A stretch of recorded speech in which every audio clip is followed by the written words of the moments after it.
औज़ुबिल्लाहिमिनश्शैतानिर्रजीम बिस्मिल्लाहिर्रहमानिर्रहीम।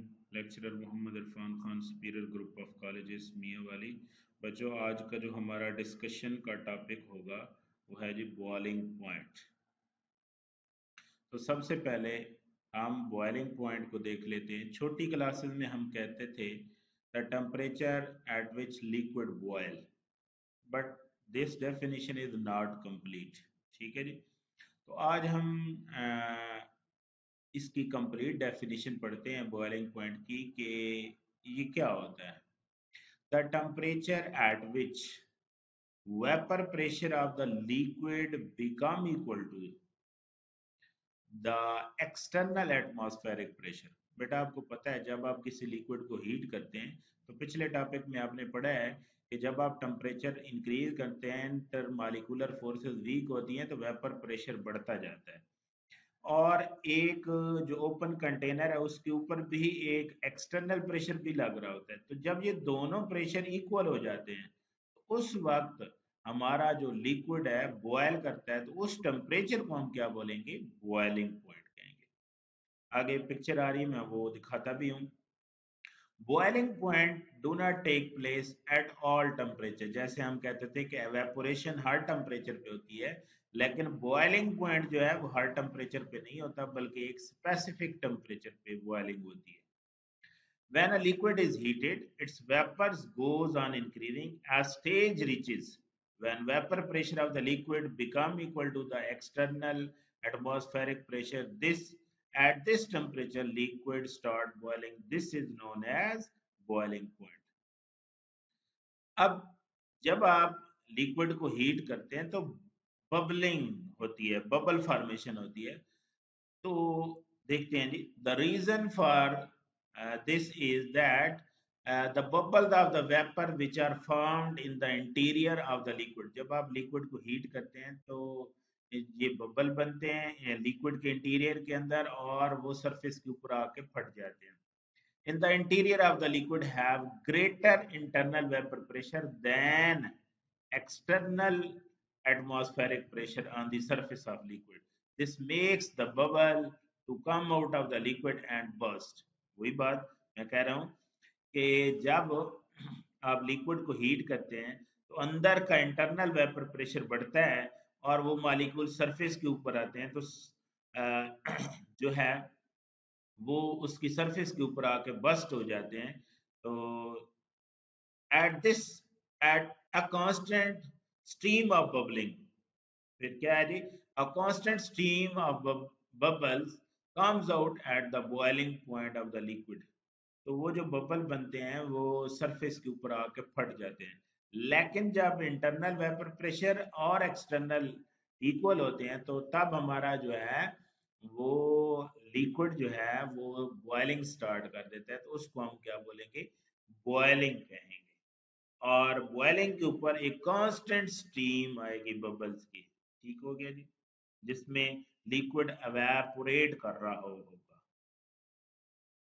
ये देखें जी, ये मैं कह रहा था कि ये देखें जी, ये लिक्विड है जी, ठीक है जी, और ये इसके ऊपर एक्सटर्नल प्रेशर लग रहा है। तो आप देख रहे हैं जी, लिक्विड एवेपोरेट करके जा रहा है, तो इसका प्रेशर और जो एक्सटर्नल प्रेशर है ये जब दोनों इक्वल होते हैं तो फिर बबल फॉर्मेशन जो है होती है और एक constant stream of bubble produce होती है और जो लिक्विड है वो एवेपोरेट करके जा रहा होता है जी। ठीक है जी, अगर ओपन कंटेनर है तो फाइनली हमने क्या कंक्लूड किया कि जब क्या होता है इंटरनल वेपर प्रेशर इक्वल हो जाता है एक्सटर्नल प्रेशर के, तो उस वक्त हमारा जो लिक्विड है बॉयल करने लग जाता है। इसी को हम क्या बोलते हैं? Boiling point. अब टेम्परेचर, आपने अक्सर देखा होगा कि बॉइलिंग पॉइंट के बाद टेम्परेचर इंक्रीज नहीं होता। वजह क्या है? When the liquid is heated the kinetic energy of the molecule increases. Yes, according to kinetic molecular theory, जब आप गैस के मॉलिक्यूल को हीट प्रोवाइड करते हैं तो उनके मॉलिक्यूल की काइनेटिक एनर्जी बढ़ जाती है। ठीक है, hence the temperature of the liquid increase at the boiling point. जब बॉइलिंग पॉइंट रीच हो जाता है the kinetic energy of the molecule become maximum. अब जब आप फर्दर हीट देंगे तो वो किधर यूज होगी? any further heat at this stage will not increase the temperature. अब this further heating is utilized to break the intermolecular forces. अब ये जो आप बॉइलिंग पॉइंट के बाद जितनी भी हीट दे रहे हैं वो सारी की सारी इंटरमॉलिक्यूलर फोर्सेस को ब्रेक करने में यूज हो रही है, यानी लिक्विड को वेपर में कन्वर्ट करने के लिए यूज हो रही है। ठीक है जी, इसको हम फेज चेंज भी कहते हैं, यानी सारी की सारी हीट लिक्विड को वेपर में कन्वर्ट करने के लिए यूज होगी, टेम्परेचर इसके बाद इंक्रीज नहीं होगा।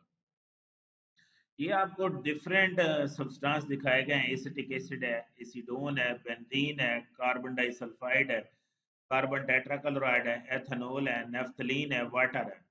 तो बेटा आपको इनके बॉइलिंग पॉइंट डिफरेंट दिखाई दे रहे हैं, वजह क्योंकि इनके अंदर इंटरमॉलिक्यूलर फोर्सेस डिफरेंट हैं और बॉइलिंग पॉइंट डिपेंड करता है इंटरमॉलिक्यूलर फोर्सेस। जितनी इंटरमॉलिक्यूलर फोर्सेस स्ट्रांग होंगी बॉइलिंग पॉइंट उतना ज्यादा होगा।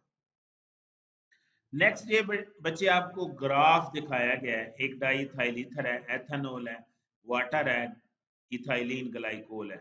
डाइथाइल ईथर इसके अंदर लंडन डिस्पर्शन फोर्सेस हैं, एथेनॉल हाइड्रोजन बॉन्डिंग है लेकिन पर मॉलिक्यूल ये एक हाइड्रोजन बॉन्ड बनाता है, वाटर ये पर मॉलिक्यूल दो हाइड्रोजन बॉन्ड, इथाइलिन ग्लाइकोल के अंदर सबसे ज्यादा स्ट्रॉन्ग हाइड्रोजन बॉन्डिंग है।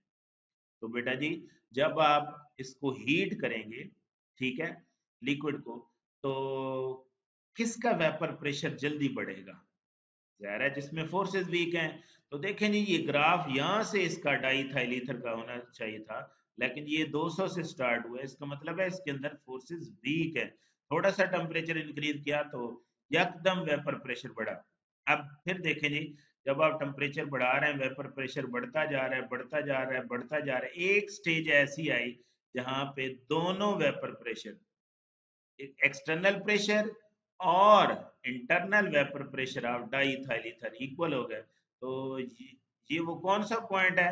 34.6 डिग्री सेंटीग्रेड, ये वो पॉइंट है जहां पे डाइथाइल ईथर बॉयल करने लग जाए। तो this is the boiling point of diethyl ether. इसी तरीके से हम इथाइलिन इथाइल अल्कोहल को हीट जब हम कर रहे हैं तो इसके मॉलिक्यूल इसके अंदर भी इंटरमॉलिक्यूलर फोर्सेस वीक होंगी, वेपर प्रेशर बढ़ता जा रहा है, बढ़ता जा रहा है, बढ़ता जा रहा है। यहाँ पे 78.3 डिग्री सेंटीग्रेड पे क्या हुआ है कि इंटरनल वेपर प्रेशर और एक्सटर्नल इक्वल हो गए हैं। ये 760 एक्सटर्नल प्रेशर है, ये यहाँ पे इक्वल हो गए हैं। ठीक है जी, तो this is the boiling point of ethyl alcohol. Same इसी तरीके से देखें जी वाटर, जब हम वाटर को हीट कर रहे हैं तो इसके मॉलिक्यूल के दरमियान हाइड्रोजन बॉन्डिंग वीक हो रही है, वेपर प्रेशर बढ़ता जा रहा है, बढ़ता जा रहा है। एक पॉइंट ऐसा आता है कि दोनों प्रेशर इक्वल हो जाते हैं, इंटरनल वेपर प्रेशर और external pressure.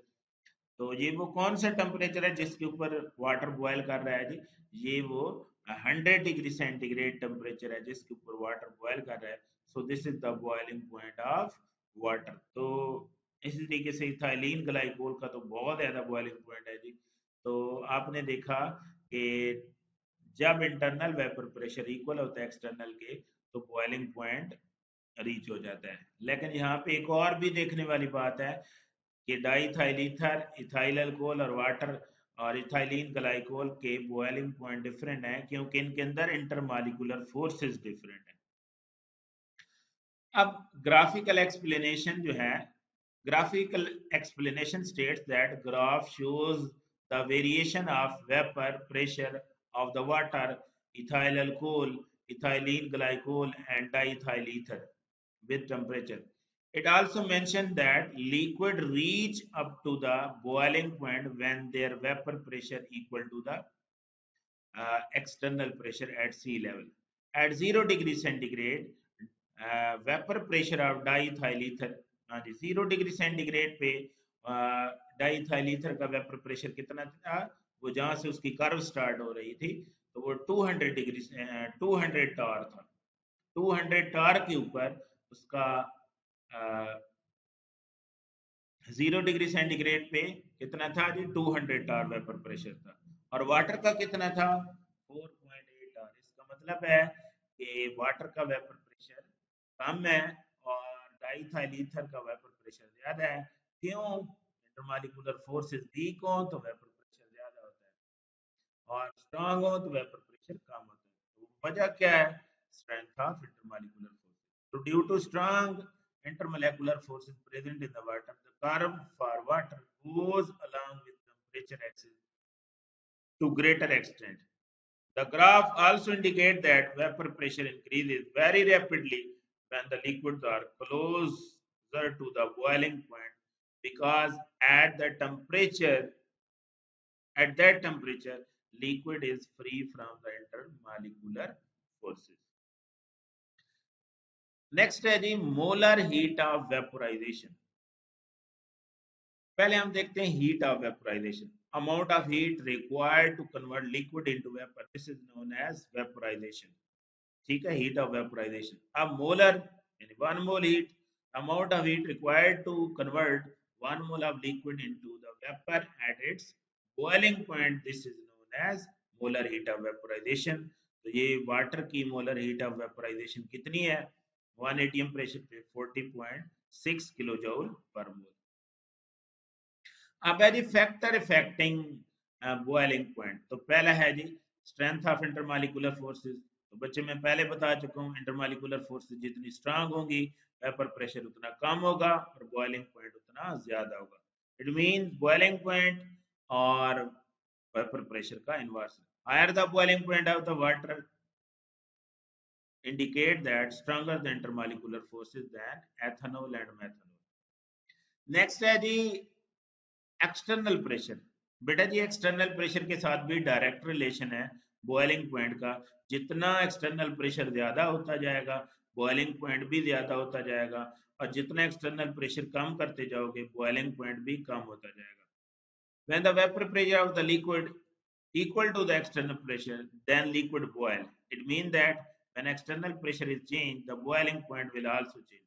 When the external pressure is high, then liquid require greater amount of heat to equalize its vapor pressure to external pressure. वो बात कर रहा है कि जब एक्सटर्नल प्रेशर ज्यादा होगा, बाहर का प्रेशर ज्यादा होगा, तो इंटरनल वेपर प्रेशर को इक्वल करने के लिए हमें हीट ज्यादा देनी पड़ेगी। ठीक है जी, in this way the boiling point will increase. ये देखो जी हमारे पास डिफरेंट एक्सटर्नल प्रेशर के ऊपर डिफरेंट बॉइलिंग पॉइंट दिखाए गए हैं। तो वाटर का बॉइलिंग पॉइंट 120 होगा जब ये 1489 टार होगा, लेकिन जब 23.7 टार होगा तो वाटर रूम टेम्परेचर के ऊपर भी बॉयल कर सकता है। इसी तरीके से मरी के अंदर वाटर 98 डिग्री सेंटीग्रेड पे बॉयल होता है। क्यों? एक्सटर्नल प्रेशर जो है वो 700 टार है, यानी 1 atm से भी कम है। और माउंट एवरेस्ट पे कितने पे बॉयल होता है? 69 डिग्री सेंट, और एक्सटर्नल प्रेशर कम होता है।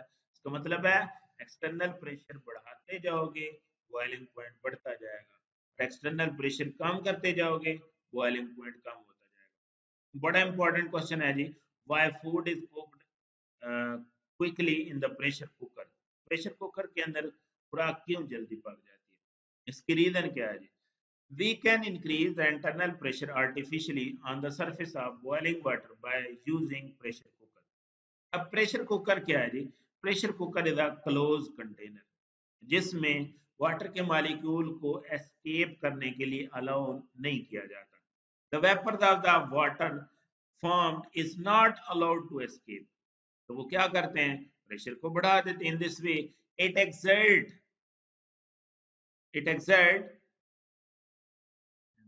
develop more vapor pressure. ये क्या करते हैं? मोर वेपर प्रेशर वाटर की सरफेस के ऊपर डेवलप करते हैं इन द कुकर, और फिर क्या होता है? बॉयल जो एक्सटर्नल प्रेशर बढ़ जाता है तो इंटरनल को एक्सटर्नल की इक्वल करने के लिए हमें हीट ज्यादा देनी पड़ती है, इस वजह से खुराक जल्दी पक। As more heat is absorbed in the water, so food is cooked quickly under the increased pressure. तो बेटा जी ये क्लोज कंटेनर है, इसमें वाटर के मॉलिक्यूल को जो एवेपोरेट हो रहे हैं उनको अलाउ नहीं किया जाता एस्केप होने के लिए। तो वो क्या करते हैं जी? वेपर प्रेशर को बढ़ा देते हैं, एक्सटर्नल वेपर प्रेशर को बढ़ा देते हैं और जब बाहर का प्रेशर बढ़ गया तो इंटरनल को एक्सटर्नल की इक्वल करने के लिए हीट हमें ज्यादा देनी पड़ती है, तो इस वजह से बॉइलिंग पॉइंट इंक्रीज हो जाता है, हमें हीट ज्यादा देनी पड़ती है और हमारी खुराक जो है वो जल्दी पक जाती है। तो बेटा जी ये why food is cooked quickly, why food is difficult in the area where with high altitude, high altitude के ऊपर खुराक क्यों मुश्किल पकती है, क्योंकि एक्सटर्नल प्रेशर कम होता है। Food कुक्स faster in the pressure cooker, वही बात जी, क्योंकि एक्सटर्नल प्रेशर बढ़ जाता है तो इंटरनल को एक्सटर्नल के इक्वल करने के लिए हीट ज्यादा देनी पड़ती है, जिसकी वजह से खुराक जल्दी पक। Why boiling point of water is higher than that of ethanol, तो दोनों में हाइड्रोजन बॉन्डिंग है यस, लेकिन वाटर पर मॉलिक्यूल दो हाइड्रोजन बॉन्ड बनाता है और एथेनॉल एक, इस वजह से वाटर का बॉइलिंग पॉइंट ज्यादा होता है एथेनॉल से। यहाँ एक और क्वेश्चन भी आ सकता है कि why water boil at different temperature at different places, reason यहाँ क्या होगी कि डिफरेंट प्लेसेस के ऊपर एक्सटर्नल प्रेशर डिफरेंट होता है, इसलिए बॉइलिंग पॉइंट भी डिफरेंट होगा। उम्मीद है आज का लेक्चर आपको समझ आ गया।